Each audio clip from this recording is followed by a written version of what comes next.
teman-teman, assalamualaikum. Kembali lagi bersama aku Revma Rizka. Dan di video kali ini aku bakal sharing kepada teman-teman mengenai KIP kuliah yang ada di UIN, yang mana itu melalui jalur SPAN PTKIN, UMPTKIN, SNPTN, SBMPTN pun juga bisa, dan jalur mandiri, jalur yang terakhir ya teman-teman. Nah, di sini kita akan membahas bagaimana tutorial ataupun alur-alur pendaftaran daripada KIP kuliah yang ada di SPAN PTKIN tahun 2022 ini.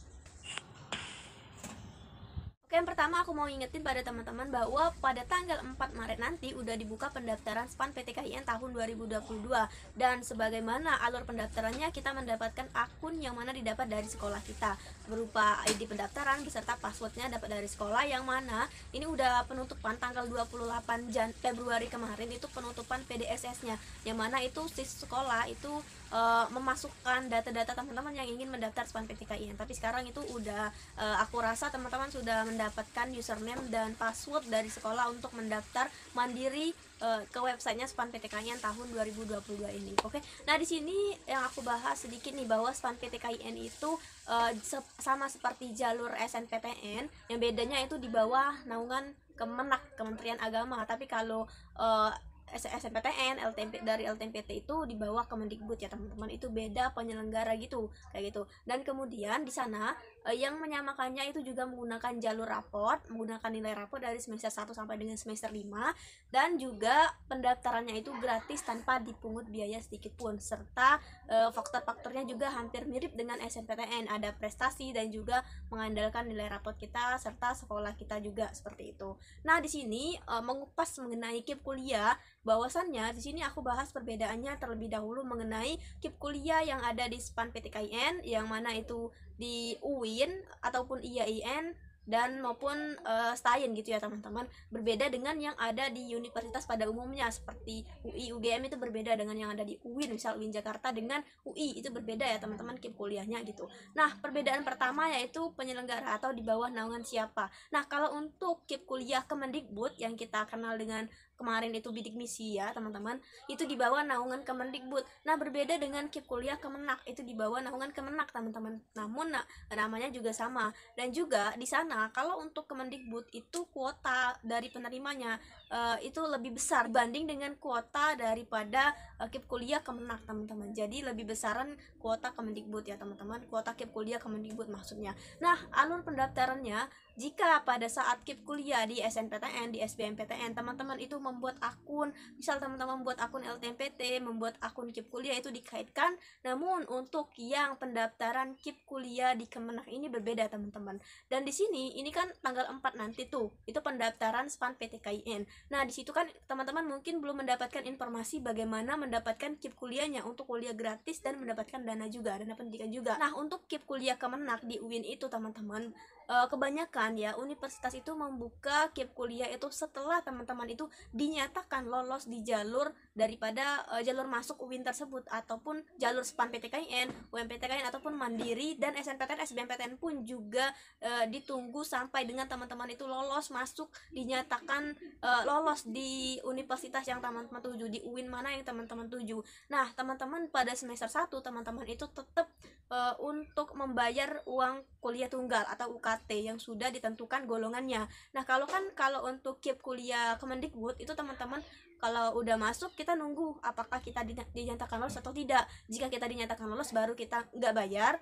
namun ketika kita tidak dinyatakan lolos maka kita harus membayar uang kuliah tunggal kita gitu teman-teman. Nah, kalau KIP kuliah Kemenak seperti yang aku jelasin tadi, kita di semester 1 semuanya wajib bayar teman-teman untuk UKT di semester awalnya. Nah, setelah teman-teman itu menjalani sistem perkuliahan di UIN tersebut, di Universitas Islam tersebut, barulah nanti ada pengumuman bahwa KIP kuliah Kemenak 2022 sudah dibuka. Tapi teman-teman di sini ingat, dicatat juga bahwa teman-teman itu juga harus mencari informasi dari universitas Islam yang ingin teman-teman tuju, seperti halnya dengan UIN Malang teman-teman, yang mana berdasarkan informasi yang aku dapat bahwa UIN Malang itu pendaftaran KIP kuliah Kemenaknya itu sama dengan pendaftaran SPAN PTKIN, jadi tanggalnya itu sama.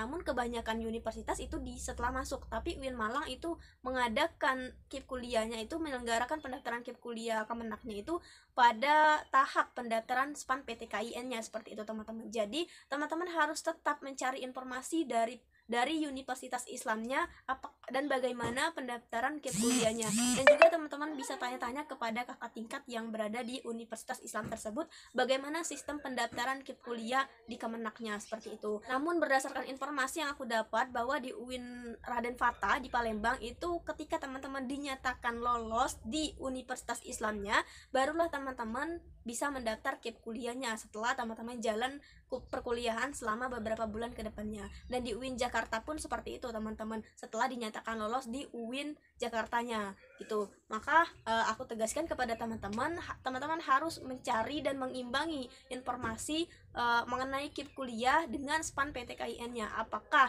universitas Islam tersebut yang ingin teman-teman tuju mengadakan KIP kuliah setelah pendaftaran SPAN PTKIN ini, atau setelah teman-teman itu dinyatakan lolos, benar-benar lolos sampai dengan tahap registrasi ke UIN Universitas Islam tersebut teman-teman. Oke, jadi mungkin seperti itu ya teman-teman. Dan pada saat pendaftaran nanti apakah ada kita proses pembuatan akun-akunnya seperti itu? Nah, kalau untuk yang kemarin ya teman-teman, ini sebenarnya berdasarkan dari kembali lagi kepada universitasnya ya teman-teman, bagaimana nanti sistemnya, karena dia nggak pakai sistem akun-akun gitu, akun Kemenak, akun KIP kuliah Kemenak gitu, nggak teman-teman. Di KIP kuliah Kemenak itu nggak mendaftarkan. Dan juga seperti yang udah aku bahas di awal bahwa kuota untuk KIP kuliah Kemenak itu sedikit ya teman-teman.